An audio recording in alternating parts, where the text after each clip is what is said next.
aborder la fabrication de la pâte sucrée par sablage. Donc le sablage, c'est enrober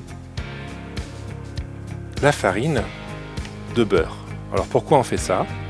Donc dans la farine, on a donc du gluten, et ce gluten, s'il est au contact de l'humidité, il devient élastique. Donc dans toutes les pâtes friables, il ne faut surtout pas que l'humidité rentre au contact du gluten de la farine. Donc ça c'est valable pour la pâte sucrée, pour la pâte sablée, la pâte à foncer, la pâte brisée et même la pâte à Linzer, qui est une pâte pour une petite tartelette spéciale framboise pépin. Donc je commence par mettre ma farine de préférence type 55, donc elle a moins d'élasticité, donc moins de présence de gluten, ou un gluten un peu moins actif, et je vais donc couper en petits morceaux mon beurre. Donc là je fais la méthode manuelle à la main.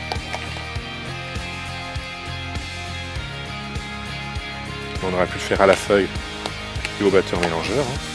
Donc là il est quand même revenu un petit peu en température, le beurre.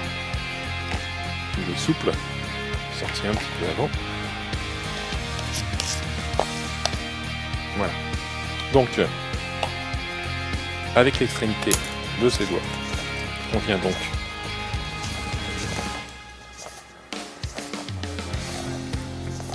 commencer par éclater les morceaux de gras.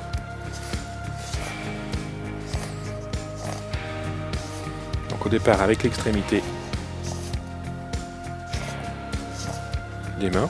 Alors la fontaine, moi j'en fais jamais, hein, c'est du temps de perdu. Il y en a qui pourraient faire ça sur le plan de travail. Donc ça c'est suivant la méthode qu'on veut choisir. Ça évite d'en avoir partout.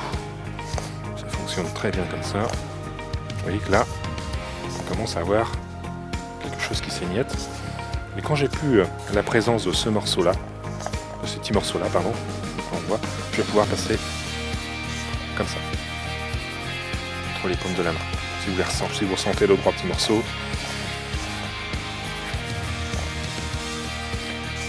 vous continuez à les écraser comme ça. Alors là, le gras va donc englober les particules de farine, donc particules d'amidon, et surtout les particules de gluten présents dans la farine. Donc ça fait barrage pour l'humidité, même s'il y a quand même un petit peu d'eau dans le beurre, environ 16%. Vous voyez là, j'y suis quasiment. Je vais donc ajouter mes autres éléments secs dans ma recette.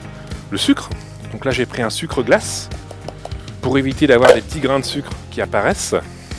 Donc il va fondre tout de suite, sinon vous avez des petits grains. Après on peut les rechercher, il y a certaines pâtes où on va rechercher à avoir cette granulation avec un sucre roux par exemple. Là c'est pas le cas, je veux que ça fonde. Et j'ai aussi rajouté, ce qui n'est pas obligatoire, un petit peu de poudre d'amande. Ça va nous donner une texture beaucoup plus souple et une mâche beaucoup plus sympathique. Et 3 grammes de sel en exhausteur de goût. Alors là c'est pareil, on n'est pas obligé d'en mettre, il y a beaucoup de recettes où il n'y en a pas. Et je finis donc de sabler le tout. Voilà, donc j'ai réservé mon beurre entre guillemets au sablage et à l'enrobage de ma farine. Voilà.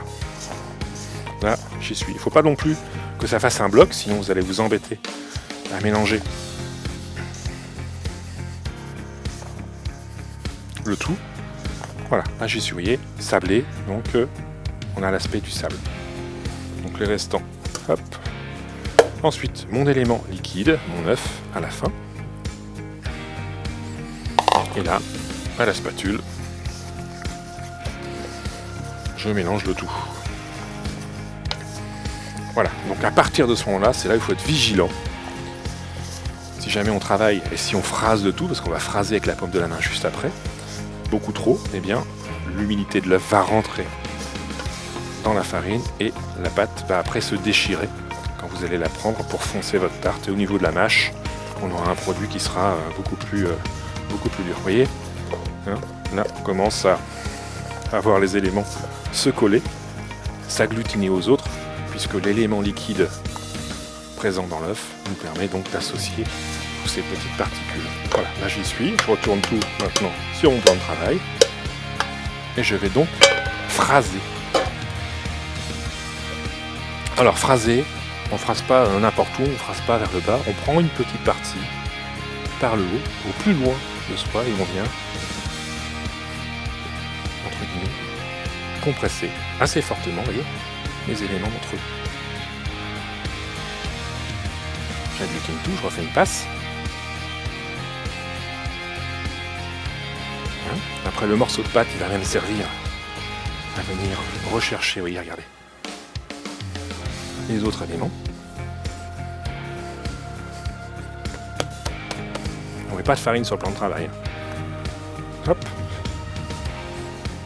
Voilà, vous voyez, regardez là maintenant, allez, encore un petit coup, pas trop, hein, sinon je vais la brûler. On voit qu'il n'y a pas de morceau de beurre, là j'y suis. Donc là, quand je mets un produit au frais, au frigo, je le rentre jamais en boule, sinon pour que ça soit froid à l'intérieur, il va falloir du temps. Donc,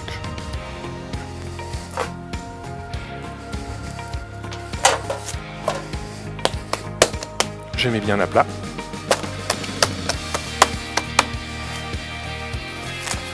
Je viens donc mettre mon produit, allez, une petite vingtaine de minutes au frigo, ou 4 minutes en cellule pour qu'elle soit suffisamment, quelle est la qualité plastique nécessaire pour pouvoir faire mon fonçage.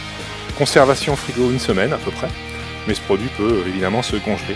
On peut aussi faire les fonds de tarte ou les éléments de décor et les congeler crus et les cuire donc à la demande. Donc voilà pour la pâte sucrée par sablage.